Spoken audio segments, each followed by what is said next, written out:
Eu passei muito tempo acreditando que o problema era comigo. Que eu não era resiliente o suficiente, ou então que eu não era um bom profissional, né, como dizem. Mas hoje eu entendo muito bem. Não é o cansaço, é o sistema. A solidão da clínica, a precarização profissional, né, que é potencializada pelas plataformas, a pressão das redes sociais, isso tudo tem nome. E se você sente que também está ficando doente pela profissão que escolheu, esse vídeo é para nós. Olá, meu nome é Matheus, sou psicólogo que trabalha na área clínica e tenho pós-graduação em neuropsicologia e atuo principalmente com neurodivergências. Seja bem-vindo a esse canal, se inscreva, deixe seu like e principalmente comente, talvez no final do vídeo. Eu preciso de verdade saber o que vocês têm aí para falar. Se vocês têm pontos a compartilhar que vão fazer sentido ao final do vídeo, se vocês passam por situações parecidas na área de vocês, não necessariamente na psicologia, vocês vão perceber que muito do que eu vou falar aqui faz parte de várias profissões, principalmente autônomas, né, nessa sociedade que a gente vive. Logo depois de se formar e entrar de cabeça na psicologia clínica, né, que foi o meu caso, a gente descobre algumas coisas bem difíceis. A primeira delas é que ela é uma área majoritariamente solitária. Diferente de um hospital, né, ou de uma empresa, onde você tem colegas por perto, né, muitas vezes, né, naquele mesmo setor, do seu lado, na mesma sala. Na clínica, é basicamente você e o seu paciente. A segunda é que ela é uma profissão autônoma, ou seja, não tem carteira assinada, não tem 13º, não tem férias, remuneradas, né, pelo menos. Você vai ter que se programar muito bem. Não tem vale transporte, não tem vale alimentação, não tem plano de saúde. Então são várias coisas que você precisa pensar de forma diferente. É você por você mesmo. E isso é tão assustador quanto parece. Aí vem o terceiro choque. Para ter um consultório físico, né, para você atender, ter seu consultório bonito, ter sua poltrona, seu sofá, que seja, você precisa alugar uma sala, seja por hora, né, individualmente ou por turno. A menos que você seja herdeiro, né? Você se forma e você já tem um consultório garantido, né, que não é o caso, imagino, para 99,9% dos psicólogos ou profissionais que se formam no Brasil. Você tem ideia de quanto custa isso? Bom, não é barato. E principalmente para quem está começando, né, e não tem clientes fixos, esse custo chega a ser até proibitivo, né? Você não consegue atender presencialmente. E é por isso que tantos recém-formados, eles correm para a clínica online, né? Que é muito mais acessível e principalmente depois da pandemia, ela ganhou uma capilaridade, né? Foi muito mais bem aceita, né? Até porque na pandemia era a única forma, né, de fazer atendimento clínico em psicologia. Então, o próprio conselho de psicologia aumentou e bizarramente nas quantidades de terapeutas que atendiam de forma online. E que hoje, né, para muitos terapeutas é a principal forma, né, de atendimento. Parece, de fato, né, a opção mais viável, mas depois a gente descobre que é um caminho que é cheio de armadilha. Então, buscando essa alternativa de diminuir os custos, conseguir prontamente, né, já entrar no mercado de trabalho, né, e oferecer o seu serviço, principalmente aparecem 3 alternativas que também criam outros problemas. A primeira armadilha, que eu vou chamar assim, são os planos de saúde. Eles pagam muito pouco por sessão. Geralmente são valores que não cobrem nem metade do nosso custo real de trabalho. E o resultado disso, o psicólogo precisa atender um volume muito alto de demanda para conseguir fechar, né, suas contas do mês, né, suas despesas. E isso inevitavelmente leva ao esgotamento do profissional. Ou então ele simplesmente vai fazer um trabalho de qualquer jeito. Quem já buscou, né, uma consulta por um plano de saúde percebeu um profissional que para ele ali você era só mais uma pessoa passando e que você não tem tempo suficiente, porque o tempo também é reduzido, porque você tem que atender o máximo de pessoas possíveis naquele intervalo. E no final das contas isso prejudica o profissional, obviamente, né, que tá trabalhando em condições péssimas, e no final da cadeia prejudica o paciente, né, que é quem está pagando também, né, pelo serviço, mas que vai receber o serviço de um profissional que está esgotado, está desmotivado e que está nem ganhando o suficiente para ele sobreviver muitas vezes. E aí a gente entra na segunda armadilha, que são as plataformas online. Eu tenho certeza que muitos de vocês já viram, né, várias dessas. Se você pesquisar psicologia online, terapia online, psicólogo online, você vai encontrar, né, essas plataformas e que elas, de fato, né, são uma porta de entrada ali para você que é recém-formado formado para ganhar uma visibilidade, né, na internet, né, e você vai estar no catálogo, né, com outros profissionais, mas que não são só flores. Essas ferramentas, né, essas plataformas online, elas chegaram vendendo essa proposta, né, da ideia de conectar, né, essa conexão mais fácil entre paciente e terapeuta. Na prática, elas viraram uma corrida para quem consegue atender a um preço menor, porque quando você olha lá, claro, vai ter uma breve descrição, vai ter um mini currículo ali daquele profissional, mas na maioria das vezes, como as pessoas estão ali buscando um atendimento e principalmente um valor mais baixo, o que impera geralmente, que vira regra, é quem oferecer um valor mais baixo leva o paciente.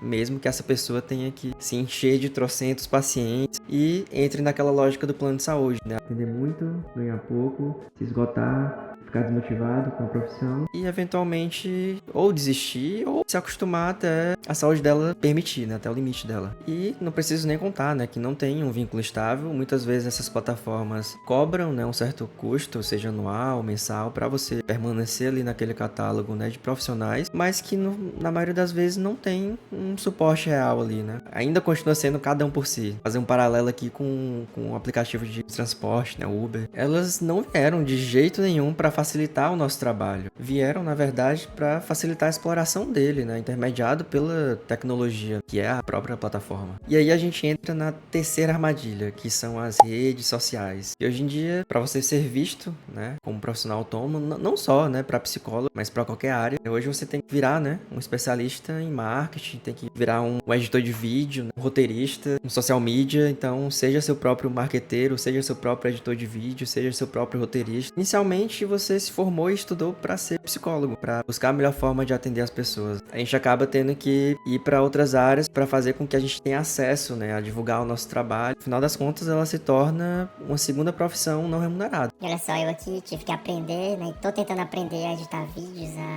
a criar roteiro. Então, agora vem a maior contradição de todas, o que eu chamo de paradoxo do acesso, ou simplesmente o capitalismo funcionando normalmente. De um lado, milhares de psicólogos se formando todo ano e muitos querendo atender. E do outro, uma infinidade de pessoas querendo, né, e precisando de um atendimento psicológico. E mesmo assim, não dá match. Por quê? Vamos fazer uma conta junto. Segundo o Conselho de Psicologia, o valor médio para uma sessão é de R$300, considerando a faixa média do valor. Ou seja, uma pessoa fazendo terapia uma vez por semana, 4 sessões no mês, multiplicando esse valor 300 por 4 dá 1.200, que isso aqui é quase o valor de um salário mínimo. Quem pode pagar isso? Ou ele cobra um valor que justifique seus anos de estudo, investimento financeiro, pessoal, emocional, mas que quase ninguém pode pagar, ou ele cobra um valor bem abaixo para conseguir paciente. Mas aí ele se sobrecarrega atendendo muitos pacientes para conseguir sobreviver. Então já é uma péssima experiência para quem está iniciando na área, né? Já tem que se sobrecarregar de trabalho. E a pessoa que precisa de ajuda e não consegue pagar valor nenhum. Essa, infelizmente, fica a mercê da sorte de conseguir um bom atendimento público, que existe, mas muitas vezes depende, né, de várias condições, né, de um bom encaminhamento e de uma boa rede naquela área, naquela cidade, naquela regional que ela vive. Apesar da abrangência do SUS, não é o caso para todo o Brasil, né, para todas as cidades, ou ela fica sem acesso. Se você é psicólogo e se sente desmotivado, cansado, que é um fracasso,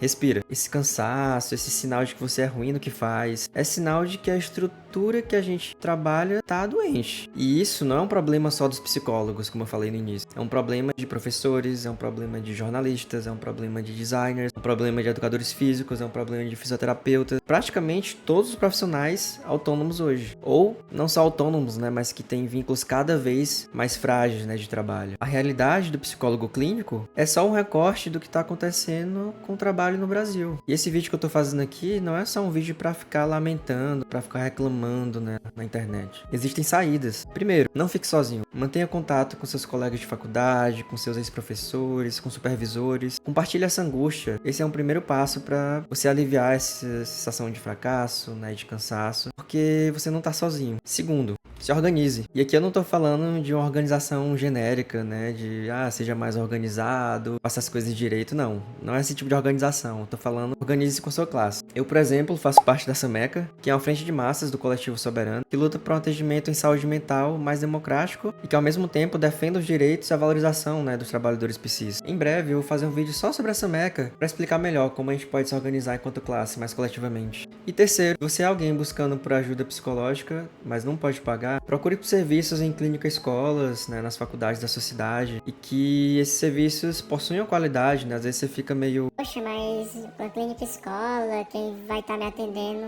são estudantes, estagiários. E aí que você se engana. Todo estagiário ali que está na clínica escola, ele possui um momento, né, de estudo, em que ele está se capacitando para atender você. Ele possui um momento de supervisão, que normalmente é com um professor, supervisor que tem experiência na área clínica, e que ele também possivelmente faz a sua terapia pessoal e que está preparado para receber esse tipo de demanda. Então, pessoal, esse foi o meu primeiro vídeo. Todo feedback é mais que bem-vindo. Se você é da área e se identificou com tudo isso, deixa um comentário dizendo tamo junto, pra gente se fortalecer. Se você não é psicólogo, mas compartilha, né, desses sofrimentos, dessas angústias, e que de alguma forma esse vídeo, né, falou um pouco também sobre a sua realidade, comenta, né, fala como é que é na sua área, como esses fatores, né, da tecnologia, da precarização, da dificuldade de acessar a demanda, né, as pessoas, como isso faz parte da sua vida, né, como faz parte da sua profissão. Para quem quiser, pode me seguir nas outras redes que estão na descrição. Um abraço e até a próxima.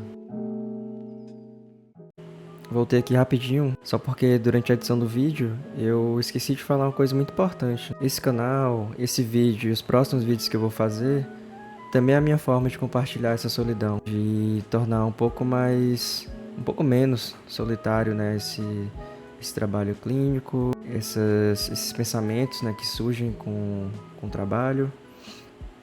E eu quero tornar, né, esse canal eventualmente uma pequena comunidade, né, onde a gente possa compartilhar as nossas angústias, tornar menos solitário, né, esse mundo profissional, e que vocês se sintam à vontade, se vocês quiserem, de compartilhar coisas também, de mandarem sugestões de futuros vídeos. Eu já tenho várias, né? E na verdade isso é bem engraçado porque durante muito tempo eu achei que eu não tinha muita coisa para compartilhar, mas já são mais de 5 anos, né, de trabalho com a clínica, né, e os meus 28 anos de idade também. Então hoje eu tenho um pouco mais de confiança, apesar de ainda ser muito difícil lidar com esse negocinho aqui, com essa câmera. Mas até para isso eu já pensei em algumas ideias que não sei se vão ser interessantes, mas eu vou tentar. E é isso. Se quiserem, comentem, deixem sugestões. Obrigado e até a próxima.